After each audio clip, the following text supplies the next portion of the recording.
Private school and children welfare association के द्वारा आयोजित पूरे बिहार के इस स्कूल के प्रतिनिधिगण के इस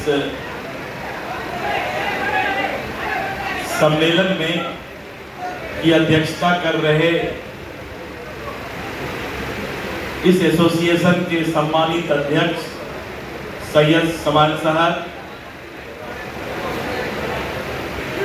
हमारे बीच उपस्थित भारत सरकार के पूर्व मंत्री, कटिहार के लगातार कई बार से चुनाव जीत रहे ऐसे लोकप्रिय सांसद और हम लोग के अभिभावक माननीय श्री तारिक अनवर जी,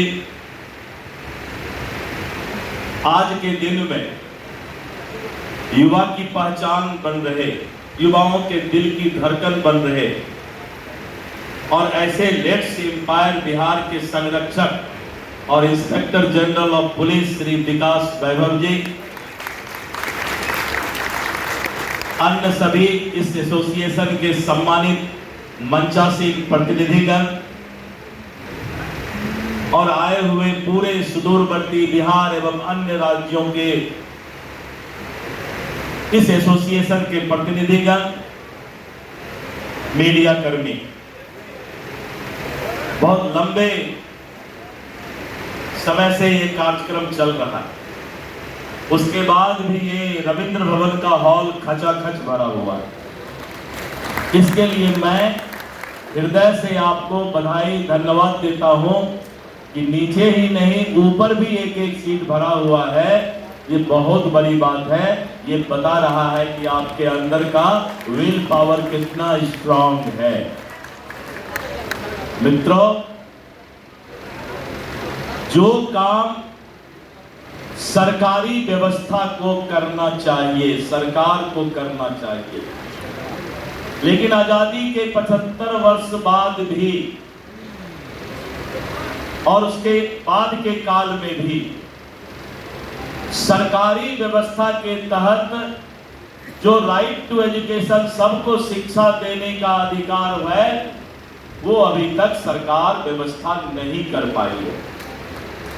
और सरकार को मदद करने के लिए समाज में सभी लोग शिक्षित हों, इसकी चिंता करने वाले प्राइवेट स्कूल एसोसिएशन के प्रतिनिधि को जितना धन्यवाद दिया जाए, जितना अभिनंदन किया जाए, कम है। सरकार को तो सर झुकाना चाहिए। मैं तो खुद सरकार हूं, आपके सामने सर झुकाता हूं। आपका मैं हृदय से अभिनंदन करता हूं कि आपका बहुत बड़ा योगदान समाज के अंदर है। अगर आप नहीं होते तो शायद बहुत लोग अच्छी शिक्षा प्राप्त नहीं कर पाते। मैंने शिक्षा के साथ अच्छी शब्द जोड़ दिया।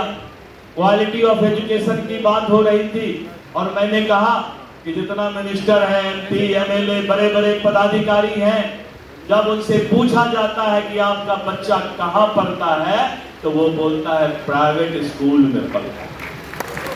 बड़ा शान से बोलता है। लेकिन जब प्राइवेट स्कूल वाला को कोई दिक्कत होता है तो यही पदाधिकारी उसका मूड़ी मरोड़ देता है। कमाल हो गया भाई, कमाल। बच्चा वही पढ़ेगा, तंग भी उसी को करेंगे। ये तो कलयुग है भाई। बचपन में एक फिल्म देखे थे दिलीप कुमार का कि कलयुग जब आएगा, हंस चुगेगा दाना तुनका, कौवा मोती खाएगा। तो ये कौवा मोती खाने के चक्कर में प्राइवेट एसोसिएशन स्कूल वाले को ही तंग कर रहा है। मित्रों, आपका योगदान समाज कभी भुला नहीं सकता। आप जिस तरह से अपनी पूंजी लगाकर, अपना खून पसीना एक कर, एक ईंट जोड़कर संस्था बनाते हैं, एजुकेशनल हब बनाते हैं, शिक्षा संस्थान बनाते हैं, आपकी उस तपस्या के कारण ही क्वालिटी ऑफ एजुकेशन समाज में आज बरकरार है, बरकरार है। कितना मुश्किल होता है एक संस्थान बनाने में, कितना मेहनत करना पड़ता है। और सिर्फ आप एजुकेशन ही नहीं देते हैं, you are also job provider. समाज में आप रोजगार भी देने का काम करते हैं। अगर आपका संस्था बनता है, उसमें ईंट लगता है, सीमेंट लगता है, बालू लगता है, आयरन लगता है, तो आप व्यापार भी देने का काम करते हैं, बिजनेस भी चलाने का काम करते हैं। आप बिजली लेते हैं, आप पानी लेते हैं, समाज के हर लोगों को आप रोजगार भी देते हैं, शिक्षा भी देते हैं। इसलिए सिर्फ आप शिक्षा देने वाले नहीं, समाज को रोजगार देने वाले लोग भी हैं। आप ब्रह्मा हैं, आप विष्णु हैं, आप महादेव हैं, क्योंकि तीनों रूप में आपका काम होता है। आप अपने आप को अपने कम आंकने का प्रयास नहीं करें कि सिर्फ आप शिक्षा दे रहे हैं। और मित्रों, आजकल का नेता लोग है, नेता में हम भी आते हैं। आजकल का नेता लोग को तो जहां माइक मिले कुछ भी बोल देता है। लगता है कि पीएचडी, भाषण में पीएचडी करके ही आता है, डॉक्टरेट। प्रायः देखा जा रहा है कि समाज में जो जिम्मेवार लोग हैं वो जिम्मेवारी समझ नहीं पा रहे, और जो जिम्मेवारी समझ पा रहे हैं उनको जिम्मेवारी जनता दे नहीं रही। अब विकास वैभव ऐसे टैलेंटेड लोगों को, जिस तरह से इन्होंने युवाओं को आगे बढ़ाने का, रास्ता दिखाने का, रोशनी देने का काम किया है, कि इनकी जितनी सराहना की जाए वो शायद कम होगा, क्योंकि ये यूथ आइकॉन है। कोई मामूली बात नहीं है। सरकारी जिम्मेवारी निभाते हुए समाज की जिम्मेवारी ढोना इतना आसान काम नहीं है, लेकिन उसके बाद भी इतना दर्द अगर ले रहे हैं तो विकास वैभव जी के लिए एक बार जोरदार ताली आप लोग बजा दें। ऐसे लोगों की समाज में जरूरत है। ऐसे लोग ही समाज का सुधार कर सकते हैं, यूथ को आगे बढ़ाने का काम कर सकते हैं। इसलिए मित्रों, आप घबराएं नहीं। इंस्पेक्टर राज अब नहीं है, अंग्रेज चला गया। पदाधिकारी को अब हमारे private association, private school association के प्रबंधन और शिक्षक को सम्मान देना होगा। और जो पदाधिकारी आपको सम्मान नहीं देता है, पदाधिकारी का काम नहीं है कि अखबार में जाके बोलो कि हम इस स्कूल पर केस कर देंगे। अगर तुम्हें कुछ करना है तो कागज में बोलो। पदाधिकारी को कोई जरूरत नहीं है अखबार में बयान देने का। पदाधिकारी आपका सम्मान करे, ये सरकार चाहेगी। मैं इस बात का भरोसा आपको दिलाना चाहता हूं। और मित्रों, अगर आप नहीं होते तो समाज में शायद शिक्षा का, अभी बात हो रही थी, चले गए वो father Christo, saint Michael school Patna में। लोग बोलते हैं कि हमारे बच्चे का सेंट माइकल में एडमिशन हो जाए। क्यों नहीं बोलते हैं कि सरकारी स्कूल में एडमिशन हो जाए? और उस स्कूल की जब बात आती है तो नियम कानून में आप तो, सरकार तो कुछ करेगी नहीं, और जब कोई कुछ कर रहा है तो उसको सम्मान देने में भी कोताही देने का काम सरकार नहीं करेगी। ये मैं सरकार की ओर से आपको आश्वासन देना चाहता हूं।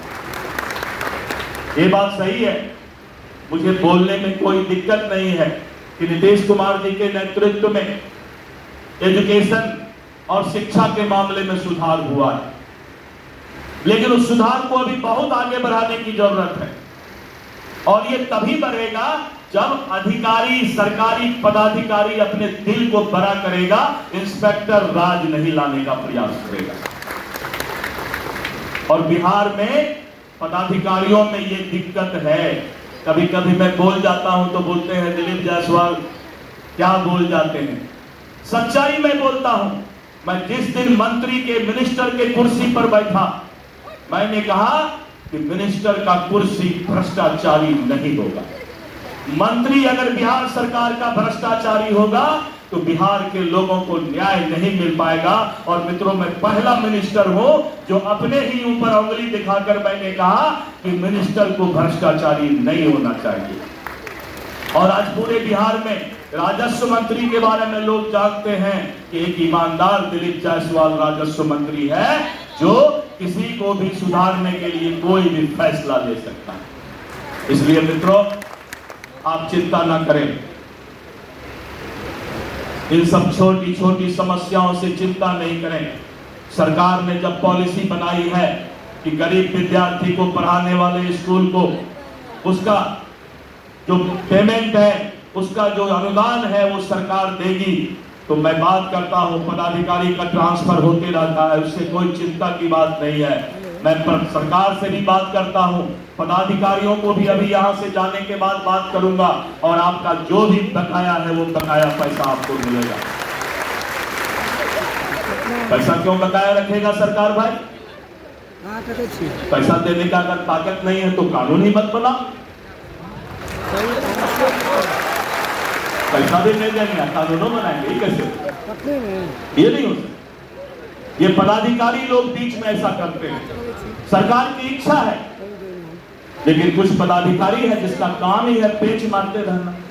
सुबह सो के भी उठता है तो पेच मारते रहना। ऐसा पेच मारने वाले पदाधिकारी ही बिहार के विकास में सबसे बड़ा दुश्मन है। अपने भी सुखी नहीं रहता है। वो ऐसा पदाधिकारी जो खाली पेच मारने का काम करता है, पैसा कमाने के चक्कर में रहता है, भ्रष्टाचार करता है, बिहार को बहुत पीछे ले जाने का काम करता है, वैसा पदाधिकारी ना तो उसका परिवार सुखी रहता है ना ही वो पदाधिकारी सुखी रहता है। इसलिए मित्रों चिंता मत कीजिए। ऐसा मत सोचिए कि पैसा कमा लिया तो वो सुखी है। कोई सुखी नहीं है दुनिया में पैसा वाला वही सुखी है जिसके अंदर सात्विक भावना है, परोपकार की भावना है। मनुष्य का जन्म ही परोपकार के लिए हुआ है। जो परोपकार नहीं कर सकता वो जिंदगी में कभी सुखी नहीं रह सकता है, चाहे उसके पास पैसा हो, चाहे उसके पास एजुकेशन हो, चाहे नाम और शोहरत हो। मित्रों इसलिए आपको चिंता करने की आवश्यकता नहीं। मैं अगर सरकार में भी हूं उसके बाद भी अपने व्यवस्था को भी जगाने की जरूरत पड़ेगी तो दिलीप जायसवाल लाठी लेके खड़ा है वहां। मित्रों आज मुझे बहुत खुशी है। तारिक साहब ऐसे सुलझे लोग, विकास वैभव जी ऐसे यूथ आइकॉन, समाइल साहब जिन्होंने इतनी बड़ी संस्था यहां पर खड़ा किया है, मुझे बहुत खुशी है आज देख करके। इतना भीड़ तो नेतागिरी में जमा हो जाए तो नेता लोग बहुत खुश होते हैं। 3-4 दिन चर्चा करेंगे। बहुत भीड़ था, ऊपर भी आदमी था, तो अगल बगल रहने वाला बोलेगा नहीं देखे सर, उसके बाद भी था। कहां था भाई? यार लोग चौराहा पर था क्या? इसीलिए ये कोई मामूली बात नहीं है। जितने लोग आज ईमानदारी से यहां बैठे हुए हैं, ये बहुत बड़ी है, ये बहुत बड़ी ताकत है। इस ताकत को जगाए रखना, इस ताकत को जगाए रखना, कोई नहीं सामने आएगा और आपका इस बिहार के अंदर सम्मान मिलेगा, आपका अधिकार मिलेगा। मित्रों चिंता करने की जरूरत नहीं है। और मैं तो राब साहब बोलने वाला हूं। मैं तो तारिक साहब जानते हैं, मैं किशनगंज से 20 साल से चुनाव जीतता हूं। पूरे देश में कश्मीर के बाद सबसे अकलियत, सबसे ज्यादा मुस्लिम भाई किशनगंज में रहते हैं और वहां से मैं 20 साल से चुनाव जीतता हूं बीजेपी से। सोच सकते हैं कैसा गंगा जमनी और कैसा इंसानियत और मानवता का रिश्ता मिला होगा। लोगों को सीखना चाहिए कि राजनीति जात पात धर्म में बांटने के लिए नहीं होता है। राजनीति मानव परिकार, मानव का परोपकार और मानव सेवा और इंसानियत के लिए होता है। इसलिए मित्रों आपसे आज मिलकर बहुत खुशी हुई है। मैं बहुत देर बैठा था, बहुत देर से बैठ के मैं हर चीज देख रहा था और लगा कि नहीं आपके अंदर है, आप चाहते हैं बिहार को विकास के, जो विकास वैभव जी ने कहा, इनका नाम ही विकास है। भगवान ने इनका नाम भी जब रखे होंगे, इनके माता पिता, पूज्य माता पिता जी, उनको मालूम होगा कि ये इंसान जरूर आगे में विकास की चिंता करेगा। बिहार का विकास तभी संभव है, 2047 में भारत तभी विकास करेगा जब आप ऐसे लोग समाज को शिक्षित करने का काम करेंगे।